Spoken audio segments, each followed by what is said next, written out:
शुक्लां ब्रह्म विचारसार परमामाद्यां जगद्व्यापिनीं वीणा पुस्तकधारिणीम् अभयदां जाड्यान्धकारापहां हस्ते स्फाटिकमालिकां विदधतीं पद्मासने संस्थितां वन्दे तां परमेश्वरीं भगवतीं बुद्धिप्रदां शारदां। శ్రీ మహాగణాధిపతయే నమః. శ్రీ మహాసరస్వత్యై నమః. శ్రీ గురుభ్యో నమః. మే నెలలో గోచార ఫలితాలు ఎలా ఉన్నాయో తెలుసుకుందాం. మే మాసంలో ఉన్నటువంటి గ్రహస్థితిని ప్రధానంగా మనం చూసినట్టయితే సూర్య భగవానుడు 15వ తారీఖు వరకు మేషరాశిలో సంచరిస్తున్నాడు. తదనంతరం వృషభ రాశిలోకి ప్రవేశించి మాసాంతం వరకు కూడాను వృషభ రాశిలో ఉంటున్నాడు. కుజుడు 12వ తారీఖు వరకు మీనంలో సంచరిస్తున్నాడు. 12 నుండి మాసాంతం వరకు మేషరాశిలో సంచరిస్తున్నాడు. బుధుడు 1వ తారీఖు నుండి మేషంలో సంచరిస్తున్నాడు.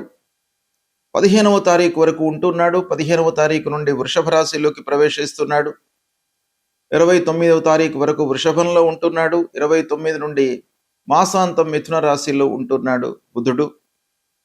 గురువు మిథున రాశిలో సంచరిస్తున్నాడు.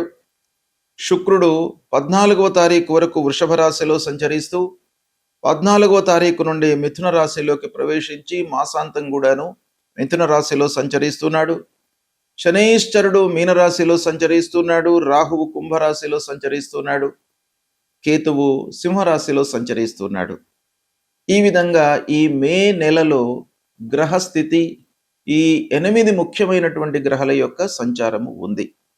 దీన్ని ప్రధానంగా చేసుకొని 12 రాసుల వారికి గోచార ఫలితాలు ఎలా ఉన్నాయో తెలుసుకుందాం. వృషభ రాశిలో జన్మించినటువంటి స్త్రీలకు ఈ మే మాసంలో గోచార ఫలితాలు ఎలా ఉన్నాయో తెలుసుకుందాం. గ్రహస్థితి అనుకూలంగానే ఉంది కాబట్టి వృషభ రాశి మహిళలకు సుఖ సంతోషాలు పెరుగుతాయి. చాలా సంతృప్తిగా ఉంటారు. దాంపత్య జీవితము ఆనందమయంగా కొనసాగుతుంది. ఇంటి వాతావరణము మీకు అన్ని విధాలుగా సంతోషాన్ని కలిగిస్తుంది. సంతృప్తితో మీరు ఉంటారు. భర్తతో అనుబంధం బాగా బలపడుతుంది. అంటే అన్యోన్యత బాగా పెరుగుతుంది. ఇద్దరి మాట కూడాను ఒకే సరళ రేఖలో వెళుతుంది కాబట్టి మీకు సంతృప్తి బాగా ఉంటుంది. ఇక ఉద్యోగం చేస్తున్నటువంటి మహిళల విషయం ఆలోచించినట్టయితే అభివృద్ధి కనబడుతుంది. అంటే ఈ మాసంలో మీరు ప్రమోషన్ లాంటిది కానివ్వండి లేదా ఇంక్రిమెంట్ రూపంలో మీకు శాలరీలో ఎన్హాన్స్మెంట్ కానివ్వండి ఈ మాసంలో మీరు పొందేటువంటి అవకాశాలు ఉన్నాయి. వ్యాపారం చేస్తున్నటువంటి వారికి కూడాను లాభదాయకమైనటువంటి మాసం. చిన్న మొత్తంలో ఫైనాన్స్ చేస్తున్నటువంటి స్త్రీలకు కూడాను ఈ మాసం బాగా కలిసి వస్తుంది. ఓవరాల్గా గృహిణులకు చాలా సంతోషకరమైనటువంటి మాసం. ఇంటి అలంకరణ వస్తువులను కొనుగోలు చేయడము, ఆభరణాలు కొనుగోలు చేయడము, వాటిపైన ఈ మాసంలో మీరు ఎక్కువ మనసు నిలుపుతారు. ఇక చదువుకునేటువంటి విద్యార్థినులకు కూడాను ఈ మాసం బాగా అనుకూలిస్తుంది. పరీక్షల లోపల విజయాన్ని పొందుతారు. ఆరోగ్యము బాగా ఉంటుంది. ఓవరాల్గా ఆర్థిక స్థితి బలంగా ఉంటుంది. అది చాలా సంతృప్తిని ఇచ్చేటువంటి అంశం. కుటుంబం లోపల సౌఖ్యము, పిల్లల అభివృద్ధి బాగా కనబడుతుంది. పిల్లల యొక్క చదువు, సెటిల్మెంటు, వివాహాది శుభకార్య ప్రయత్నాలపై మీరు మనస్సు నిలుపుతారు. ఆ విషయాలలో మీరు సత్ఫలితాలను పొందుతారు. ఇక వివాహం కొరకై ప్రయత్నం చేస్తున్నటువంటి వారికి కూడాను వివాహము ఈ మాసం లోపల నిశ్చయమైనటువంటి అవకాశాలు కనబడుతున్నాయి. స్నేహితులు, బంధువులు, ఆత్మీయుల యొక్క సహాయ సహకారాలు అందుతాయి. వాహనం కొనుగోలు చేస్తారు. ప్రథమార్థంలో ప్రయాణాలు కలిసి వస్తాయి. గ్రహస్థితి ప్రతికూలంగా ఉన్నప్పుడు మనము చేయవలసినటువంటి కర్తవ్యం ఏంటంటే పరిహారాలు చేసుకోవడము, భగవంతుడి యొక్క అనుగ్రహాన్ని పొందడము. ఈ క్రమంలో పరిహారము అనగానే ఆ గ్రహము ఆ గ్రహానికి సంబంధించినటువంటి జపము, దానము ఇవి చేసుకోవడము. ప్రథమంగా సూర్యుడు ప్రతికూలంగా సంచరిస్తున్నటువంటి సమయం లోపల మనం ఏం చేయాలి?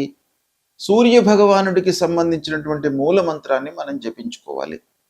మీకు ఎన్నిసార్లు వీలైతే అన్నిసార్లు జపించుకోవచ్చును. కనీసము ఒక 10 సార్లు. జపా కుసుమ సంకాశం కాశ్యపేయం మహద్యుతిం తమూరిం సర్వపాపఘ్నం ప్రణతోస్మి దివాకరం అనేటువంటి మూల మంత్రాన్ని ప్రతినిత్యం కూడాను చదువుకోండి. ఆదిత్య హృదయము ప్రధానంగా మీరు స్తోత్ర పారాయణం చేసినట్టయితే సూర్య భగవానుడి యొక్క అనుగ్రహము మీకు లభిస్తుంది. తద్వారా ఆరోగ్యము, మీ లోపల ఒక సంతోషము, ఆనందము, శారీరక రుగ్మతలు లేకుండా ఉండడము, ఇలాంటివన్నీ కూడాను ఆ సూర్య భగవానుడి మూలకంగా మీకు సమకూరుస్తుంది. కాబట్టి సూర్యుడికి సంబంధించినటువంటి చేయండి. గాయత్రి ఉపాసన చేయండి. సూర్య నమస్కారాలు చేయండి. సూర్యుడికి అర్ఘ్య ప్రదానం చేయండి. ఇవి చేసినట్టయితే మీకు ఆరోగ్య సమస్యలు లేకుండా ఉంటాయి. ఆరోగ్యమే మహాభాగ్యం కాబట్టి సూర్యుడి యొక్క సంచారము మన పైన చాలా ప్రభావాన్ని చూపిస్తుంది. డైరెక్ట్గా మనకు ఆరోగ్యం పైన, ఆరోగ్యం ద్వారా మిగతావన్నీ కూడాను లింక్ అయి ఉంటాయి. కాబట్టి ప్రథమంగా ఆరోగ్యానికి ఉండడానికి సూర్య భగవాను మీరు సంతృప్తి కొరకై ఈ స్తోత్ర పారాయణం చేసుకోండి. అదేవిధంగా అంగారకుడు ప్రతికూలంగా ఉన్నప్పుడు, అంగారకుడు 3, 6, 11 స్థానాల లోపలనే మనకు అనుకూలమైనటువంటి ఫలితాలను ఇస్తాడు. కనుక అంగారకుడు ప్రతికూలంగా ఉండడానికే ఎక్కువ అవకాశాలు ఉంటాయి. కాబట్టి అంగారకుడిని ప్రీతి చేసుకోవడానికై, అంటే కుజగ్రహమును ప్రీతి చేసుకోవడానికై అధిష్టాన దేవత అయినటువంటి ఆ సుబ్రహ్మణ్య స్వామిని పూజించండి. సుబ్రహ్మణ్య స్వామిని పూజించడం మూలకంగా మీ లోపల కోపోద్రేకాలు, అసహనము ఇవి లేకుండా ఒక సమతుల్యతతో మీ మానసిక స్థితి ఉండేటట్టుగా ఆ భగవంతుడి యొక్క అనుగ్రహం కలుగుతుంది. కాబట్టి ఆ సుబ్రహ్మణ్య స్వామిని కొలవండి.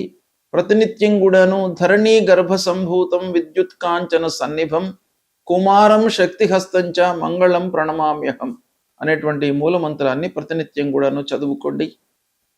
ఇక బుధుడు ప్రతికూలంగా ఉన్నప్పుడు, బుధుడు ముఖ్యంగా మనకు ఆలోచన, మన సమయస్ఫూర్తితో తీసుకునేటువంటి నిర్ణయాలపైన ప్రభావాన్ని చూపిస్తాడు. వ్యాపారం పైన ప్రభావాన్ని చూపిస్తాడు. కాబట్టి ఆ బుధుడి యొక్క అనుగ్రహం కావాలి. మంచి స్థితి లోపల మనకు ఒక ఉండడానికై ఆ బుధుడి యొక్క అనుగ్రహం కావాలి. కాబట్టి ఆ బుధుడికి సంబంధించినటువంటి అధిష్టాన దేవత విష్ణుమూర్తి ప్రతినిత్యం కూడాను ఆ శ్రీమన్నారాయణుణ్ణి మీరు స్తోత్రం చేయండి. విష్ణు సహస్రనామ పారాయణం చేసుకోండి. ఒకవేళ మీకు విష్ణు సహస్రనామ పారాయణం చేసుకోవడానికి సమయం లేనట్టయితే ఒక శ్లోకం అందులో నుండి వనమాలి గదీ శారంగి శంకీ చక్రీ చ నందకి శ్రీమాన్ నారాయణోర్ విష్ణు వాసుదేవోభిరక్షతు అనేటువంటి ఆ మూల మంత్రాన్ని ప్రతినిత్యం కూడాను చదువుకోండి. గురు భగవానుడు, గురుగ్రహము ప్రతికూలంగా ఉన్నప్పుడు మనం ఏం చేయాలి? మూల మంత్రాన్ని ప్రతినిత్యం కూడాను చదువుకోండి. దేవానాంచ ఋషీణాంచ గురుంకాంచన సన్నిభం వందనీయం త్రిలోకానాం తం నమామి బృహస్పతిం అనేటువంటి మూల మంత్రాన్ని చదువుకోండి. సద్గురువులను సందర్శించుకోండి. మాతాపితృవులను సేవించండి. తద్వారా మీకు ఆ గురు భగవానుడి యొక్క అనుగ్రహం లభిస్తుంది. ఇక శుక్రుడు మనకు సంతృప్తిని, ఆనందాన్ని ఇచ్చేటువంటి గ్రహము. కాబట్టి శుక్రుడి ప్రీతికై మహాలక్ష్మి అమ్మవారిని మీరు పూజించండి. తద్వారా మీకు అనుకూలత కలుగుతుంది. ఇక ప్రధానమైనటువంటి గ్రహము శనీశ్వరుడు. శని ప్రతికూలంగా ఉన్నప్పుడు తప్పకుండా పరిహారాలు చేసుకోవాలి. నీలాంజన సమాభాసం రవిపుత్రం యమాగ్రజం ఛాయా మార్తాండ సంభూతం తం నమామి శనీశ్వరం అనేటువంటి మూల మంత్రాన్ని ప్రతినిత్యం కూడాను జపించండి. హనుమాన్ చాలీసా పారాయణం చేయండి. నల్లని నువ్వులు, ఇనుప ముక్క, నల్లని నువ్వులతో చేసినటువంటి నూనెను మీరు దానంగా ఇవ్వండి. లేదా నవగ్రహాల లోపల పశ్చిమ దిశలో ఉండేటువంటి ఆ శని గ్రహాన్ని తైలాభిషేకం చేసి కాళ్ళు గడుక్కొని దాని తర్వాత మళ్ళీ ఆంజనేయ స్వామి దర్శనం చేసుకోండి. అలా చేసుకున్నట్టయితే మీకు శని భగవానుడి యొక్క అనుగ్రహం లభిస్తుంది. ఇక రాహువు ప్రధానమైనటువంటి గ్రహము, మన లోపల భయభ్రాంతులను క్రియేట్ చేసేటువంటి గ్రహము, తెలియకుండా ఒక ఇల్యూషన్కు గురి చేసేటువంటి గ్రహము. కాబట్టి రాహు ప్రీత్యర్థమై అమ్మవారిని దర్శించుకోండి, దుర్గామాత యొక్క అనుగ్రహాన్ని పొందండి. అర్ధకాయం మహావీర్యం చంద్రాదిత్య విమర్దనం సింహికా గర్భ సంభూతం తం రాహుం ప్రణమామ్యహం అనేటువంటి మూల మంత్రాన్ని ప్రతినిత్యం కూడాను చదువుకోండి. ఇక కేతువు మన లోపల ఒక విరక్తిని క్రియేట్ చేసేటువంటి గ్రహం.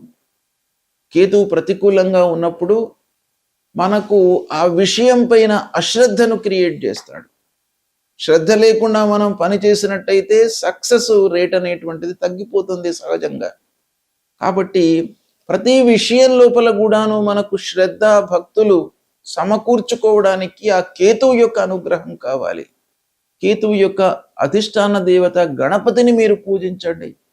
ఆ గణపతి మూలకంగా మనకు ఆటంకాలు లేకుండా ఉంటాయి. పనిపైన మనకు శ్రద్ధ కలుగుతుంది, ఆసక్తితో మనము పని చేస్తాము. అప్పుడు మనకు ఆ పని లోపల విజయం చేకూరేటువంటి అవకాశాలు ఉంటాయి. కనుక ఫలాశ పుష్ప సంకాశం తారకా గ్రహమస్తకం రౌద్రం రుద్రాత్మకం ఘోరం తం కేతుం ప్రణమామ్యహం అనేటువంటి మూల మంత్రాన్ని ప్రతినిత్యం కూడాను చదువుకోండి. ఈ విధంగా నవగ్రహాలకు సంబంధించినటువంటి మూల మంత్రాలు, వాటికి సంబంధించినటువంటి స్తోత్ర పారాయణాలు, అధిష్టాన దేవతలను పూజించడము, దైవ దర్శనం చేసుకోవడము, దేవాలయానికి వెళ్ళడము, ఇవన్నీ కూడాను చేసినట్టయితే తప్పకుండా భగవంతుడి యొక్క అనుగ్రహం మీకు లభిస్తుంది. గ్రహస్థితి ఏ విధంగా ఉన్నప్పటికీ భగవంతుడి అనుగ్రహము మీకు ప్రధానమైనటువంటిది కాబట్టి దాన్ని మీరు డెవలప్ చేసుకోండి. దేవాలయానికి వెళ్ళండి, మీకు సత్ఫలితాలు కలుగుతాయి. శుభం.